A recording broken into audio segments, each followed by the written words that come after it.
Siapa yang Ya, diuntungkan dengan pengurangan atau pencabutan subsidi ini? Ya, siapa? Kalau rakyat itu pasti tidak, karena rakyat kan eh, malah menderita ya kan. Ini ya, semua akan naik, maunya mau naik, nanti listrik akan naik, listrik sudah tinggi, tambah lagi gas, tambah macam-macam itu, ya, pangan akan naik itu. Kalau disebut apa pengusaha, pengusaha yang mana juga, karena pengusaha juga mungkin akan kepukul juga kalau dia naikkan harga, lalu pembeli nggak ada, omset juga turun kan, rugi juga dia. Jadi siapa sebenarnya yang diuntungkan dengan kenaikan BBM ini dengan alasan pencabutan subsidi, Pak Marwan? ya. Yang memang gampang dilihatnya itu adalah yang tadi saya sebut dan itu diakui sendiri oleh pemerintah. Hmm. Dan banyak juga pakar-pakar energi itu sudah menyuarakan. Tadi yang paling nyata itu adalah sektor tambang. Artinya siapa itu Ya. yang angkut tambang, hasil tambang Hmm. batu bara atau juga tambang tembaga, ya, Hmm. atau emas dan sebagainya. Artinya sektor tambang yang sebetulnya itu tidak berhak untuk dapat subsidi. Kemudian Hmm. sawit. Sawit ini kan kalau dihitung produksi kita kan di atas 45 juta Hmm. ton ya per tahun. Angkutannya sangat besar. Nah, tapi aturannya itu Hmm. justru memberi celah kepada sektor ini untuk terus menikmati barang subsidi dengan Hmm. alasan batasannya jumlah roda. Dan Ya. ini sudah Ya. disampaikan, Ya. tidak di ini tidak Ya. ada Artinya kalau tidak itu dicabut kan dia tidak untung kan? ada. Jadi sekarang pertanyaannya siapa yang diuntungkan itu dengan eh, penaikan BBM, pencabutan subsidi ini? Iya, pengusahanya sebetulnya. Kalau Hmm. kalau truk-truk itu kan bisa saja cuma kita bicara supir ya sama aja Hmm. kayak rakyat biasa. Tapi Hmm. pengusaha tambang itu kan eh, apa namanya dari rantai produksi Ya. sampai nanti ekspor itu Ya. kan ada biaya yang mereka bisa hemat Ya. dan mereka mempengaruhinya sampai ke Ya. ujung saat membuat kebijakan. Ya. Ya Nah. itu salah satu ya Pak. Tapi Ya. juga kalau kita bicara di sektor apa yang terkait dengan pertalite kan Hmm. apa namanya orang-orang yang mampu itu kalau Hmm. memang negara sedang susah dan utangnya banyak ya memang wajarnya kan tidak pakai pertalite ya, dan ini kan Hmm. disebutkan jumlahnya itu sekitar 80% keluarga mampu sebetulnya yang menikmati. Nah, tapi bukan berarti mereka ini tidak berhak Hmm. untuk menikmati juga. Yang jadi masalah kan kita bicara soal eh, kondisi keuangan yang setiap tahun itu defisit di atas 500 triliun, lalu Hmm. defisit ini ditutup dengan berhutang. Jadi artinya mensubsidi orang mampu melalui hutang negara yang sudah di atas Hmm. 7.000 triliun. Nah, tapi memang tadi kembali lagi, kalau sudah tahu seperti itu, Hmm. maka Ya. upayanya kan dari sejak dulu. Tapi ini tidak Ya. dilakukan, Pak. Ya. Ya. Ha-ha. Ya. Eh, ini Pak, kita bicara sebentar di sektor hulu ya. Eh, yang jadi soal juga adalah kenapa sejak beberapa tahun terakhir itu angka lifting itu terus menurun. Tadi bahkan Pak Marwan menyebut hanya 600 600.000. ribu ya. Ya, Terakhir kan kita dengar masih sampai 900 ribu. Kalau 600 ribu kan artinya sudah sangat ada penurunan yang sangat tajam dari 9. Dulu kan pernah kita sampai 1,4 ya, kemudian ya. 1,1, 900, 800, sekarang 600. Kenapa bisa seperti itu? Bukankah iklim apa industri perminyakan dunia kan juga cukup bagus ini hari? Yang paling basic adalah Hmm. kita tidak punya kebijakan yang berkelanjutan. Hmm. bahwa kalau di dunia migas itu misalnya reserve to production ratio itu 1. Artinya setiap kita ambil 1 tahun itu misalnya 300 juta barrel, ya, atau 360 juta, artinya 1 juta barrel per hari, maka kita harus cari pengganti itu ya segitu, kalau mau berkelanjutan. Dan untuk itu kita harus menggenjot di sisi eksplorasi. Nah, eksplorasi ini kaitannya juga regulasinya itu harus merangsang orang untuk mau datang. Yang itu saya kira sudah ada perbaikan lah dari sisi regulasinya dengan misalnya metode gross split. Atau mana orang mau pakai cost recovery atau gross split. Tapi yang jadi masalah kan sebetulnya pemerintah ini sendiri harus mau berkorban di APBN itu menyediakan dana untuk mendukung eksplorasi yang intensif oleh Pertamina misalnya. Dan salah satu cara itu dengan membuat yang namanya petroleum fund atau menyisihkan pendapatan migas itu sebagian untuk eksplorasi. Dan ini sudah dibicarakan lebih dari 10 tahun yang lalu, tapi tidak dilakukan. Nah, akhirnya ini kegiatan eksplorasi turun, penemuan minyak turun. Betul, betul. Padahal orang bicara teori bahwa kalau mau mempertahankan cadangan terbukti, maka perkuatlah eksplorasi. Dan itu pernah dimulai oleh Pak Sudirman Said dengan menunjuk Pak Andang Bahtiar, dia pakar dari ITB perminyakan, ya, atau geologis, ya kan? Itu dia punya program, sudah disusun, nanti begini, nanti hasilnya dapatnya seperti ini. Tapi itu tidak dilanjutkan oleh penggantinya, yaitu Pak Jonan. Maka ya jangan heran gitu. Untuk akhirnya kita cadangannya semakin turun. Nah, tapi di sisi lain bisa saja ada kepentingan mafia untuk dengan produksi terus turun, kesempatan impor menjadi lebih besar. Ya, itu juga yang kita pikirkan. Sama seperti halnya mobil nasional kan nggak pernah berhasil karena. Iya. Dan itu kan artinya mainnya sampai mafia itu ke kebijakan. Ya, main sampai tadi ke soal roda. Ya, kemudian satu lagi ini yang saya kira juga mengherankan nih, bagaimana kita negara sebutlah meskipun net importir ya, tapi kan kita punya minyak, punya sumber minyak, ada eksplorasi, ada eksploitasi. Kok bisa-bisanya kita impor kepada Singapura yang nggak punya apa-apa?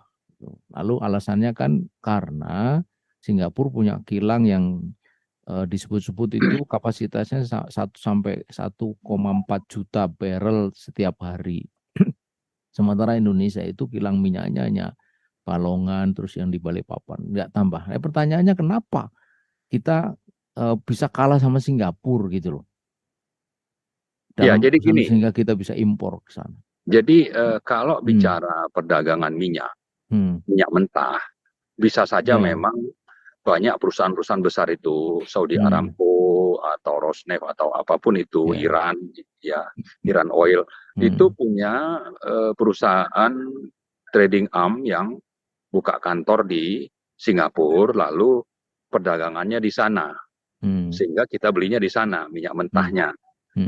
Nah, yang jadi masalah tadi kan sebetulnya ini tidak terbuka. Yang kedua, mestinya pakai sistem tender. Yang ketiga, itu kan kenapa harus belinya di Singapura, bisa langsung ke negaranya, G2G misalnya. Nah, itu bicara minyak mentah. Bicara soal BBM, kilangnya itu di sana ada 2 besar. Satu itu Exxon, yang kedua itu Shell. Dan Exxon ini baru meningkatkan kapasitas kilangnya di 2018-2019, meningkat itu. Nah, mereka berkepentingan untuk tetap bisa menjual BBM yang mereka hasilkan dari kilang itu. Sementara negara tetangga kita, misalnya Malaysia, Vietnam, Thailand, itu membangun kilang sendiri. Nah, kita kenapa enggak? Ini kita justru nanda tanganin MOU puluhan, saya ulang-ulang itu, puluhan waktu zaman SBY, dan sama juga zaman Jokowi ini ada namanya program RDMP, Refinery development Hmm. master plan. Hmm. Jadi ada master plan untuk membangun kilang baru atau Ya. mengupgrade kilang lama. Itu juga Ya. tidak jalan. Mungkin yang Hmm. jalan cuma Hmm. 30%-nya. Hmm. Ya. Tapi kenapa bisa sampai seperti itu? Saya Hmm. yakin ada pengaruh mafia. Nah, itu Di satu dia. sisi ya Hmm. ada komitmen pemerintah yang rendah, Hmm. ya juga ada kepentingan misalnya Singapura dan kilang-kilang kayak Exxon dan Shell itu untuk tetap supaya kita impor dari mereka. Ya. Nah ini memang bergabunglah di situ kepentingan-kepentingan itu. Ya. Kalau pemerintahnya pro mafia atau pro oligarki ya seperti ini jadinya. Iya, ya. Ya, Artinya tidak salah lah kalau ini para netizen ini, para pemirsa kan mengatakan bahwa ini pangkal dari semua ini memang kapitalisme. Ya. betul. Iya, kapitalisme. Kapitalisme dalam dua bentuk. Yang pertama itu dalam bentuk pelaku, ya, Ya, pebisnis dunia minyak, ya, trader segala macam yang berkolusi dengan para birokrat. Dan yang ya, kedua, kapitalisme dalam bentuk peraturan perundang-undangan yang ya, memang tidak membawa kita itu kepada apa yang disebut kedaulatan energi. ya, Betul begitu, Pak Marwan? ya, ya. Saya Hmm. kira seperti itulah. Jadi Hmm. artinya memang peran dari oligarki, Hmm. mafia, Hmm. dan pebisnis perusahaan-perusahaan Hmm. asing itu yang Hmm. memang kan eh, orientasinya Hmm. eh, kalau dari sisi pengusahanya ya untung besar. Hmm. Kalau dari penguasanya ya supaya bisa bertahan untuk terus berkuasa sambil juga menikmati sebagian rente dari kerjasama Ya, mereka itu. Ya itu karena masalahnya itu. sementara kita sendiri punya konstitusi yang Hmm. sebetulnya bisa menghambat itu. Hmm. Ini dikuasai negara, negara penguasaan itu bisa melalui bikin aturan yang pro rakyat Hmm. sambil mengelola lewat BUMN. Nah, Hmm. dua-duanya ini terdistorsi. Ya. Termasuk tadi kalau kita bicara kebijakan, Hmm. pemerintah itu yang dipikirin misalnya ya, itu citra politik. Ya. Maka tidak heran misalnya kalau dalam 502 triliun Hmm. uang yang dipakai untuk subsidi Hmm. tahun ini itu sebetulnya Hmm. ada sekitar 100 triliun itu untuk kompensasi. Hmm. Kompensasi ini kenapa bisa? Itu kompensasi tahun lalu. Hmm. Kenapa? Karena memang sudah ada aturan misalnya Pertamax itu berubah setiap bulan dan itu sudah Hmm. berjalan cukup lama sejak 2014, 2015, Hmm. Hmm. 2016. Tapi belakangan Hmm. tidak dijalankan. Kenapa? Karena ada Hmm. kepentingan pencitraan. Tidak Hmm. dinaikkan. Hmm. Ya. Tapi sebetulnya kan pengguna Pertamax ini orang-orang mampu. Hmm. Tapi demi citra politiknya penguasa, itu sengaja tidak dinaikkan sehingga perlu ada Hmm. kompensasi. Hmm. Bukan namanya subsidi, sebenarnya itu subsidi, cuma disebut Hmm. diganti namanya kompensasi. Tapi yang ingin Hmm. saya katakan adalah sikap yang konsisten dengan kebijakan dan aturan yang dibuat Hmm. supaya pelayanan itu berkelanjutan, itu Hmm. selalu dilanggar demi citra politik. Hmm. Nah, korbannya adalah kita. Kenapa kita? Karena memang ada cara untuk membuat supaya harga itu tidak terasa naiknya, Ya. ya otomatis setiap bulan itu tidak dipakai. Dipakainya waktu sudah kepepet, APBN tidak kuat, alasan tidak tepat sasaran, maka naiknya tiba-tiba sehingga barang jasa yang lain itu ikut naik. Ya. Tapi salah satu penyebab utamanya, bukan salah satu, penyebab utamanya adalah tadi pencitraan. Ini Ya. juga harus kita suarakan.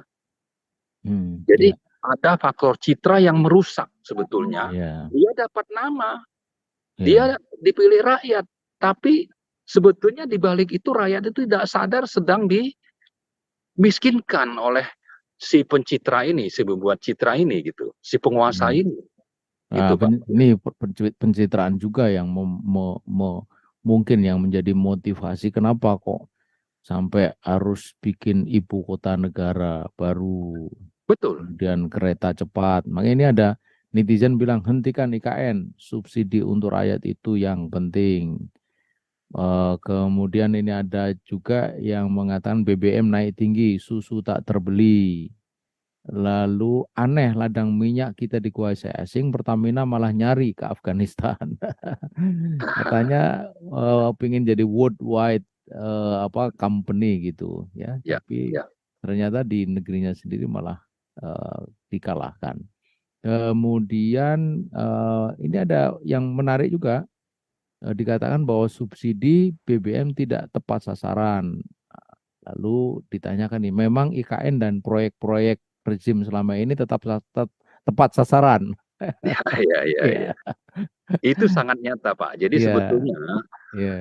saya sangat yakin dan Hmm, teman-teman di Indef yang memang hmm, membuat kajian terutama terkait ekonomi itu sebetulnya eh, tidak akan memberikan hmm, dampak ekonomi dan pertumbuhan hmm, ke daerah itu hmm, sebagaimana dikampanyekan oleh pemerintah. Ada hmm, cara lain untuk meningkatkan pertumbuhan hmm, sektor luar Jawa itu, hmm, tidak dengan IKN tapi ada yang lain dan itu lebih efektif, lebih hmm, tinggi.